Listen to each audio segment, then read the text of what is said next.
Hey everybody, welcome to 2019. I hope everybody had a great holiday and a happy new year. I'm here for a new video in the new year, a little bit more of a serious video. You know how everybody's focusing on their New Year's resolutions and thinking about getting healthy and how everybody's going to eat healthy, go to the gym and work out. Let's see how long that lasts for everybody. But what everybody should be thinking about is if their long-term goal is to purchase a new house this year, they really should be focusing on their credit and how do I get my credit rating in a good stand.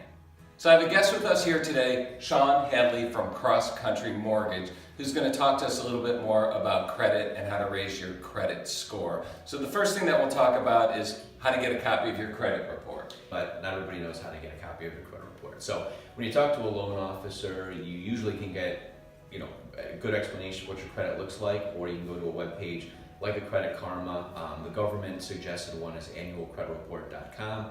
You're entitled to one free credit report each year from each of 3 credit bureaus. The next thing would probably be, what about late payments, past dues, or if somebody is on the edge of going into collection? Any late payments or past dues, nip it in the bud. If there's outstanding collections, judgments and such, it's good to get on those right away, because the longer they're on there, the more they're going to impact your credit score. Okay, what about credit card usage and limits? That's a big one. That makes up, I don't remember the percentage. Don't shop. This is the bottom line. Especially this time of year, we're looking at credit reports in January for all the holiday shopping the month before. So one of the big things that impact the credit score is your usage in proportion to availability. So if you've got a $400 credit limit, if you have a $400 credit balance, you don't think that's much of a balance. But if the limit is only $500, you're using 80% of what's available.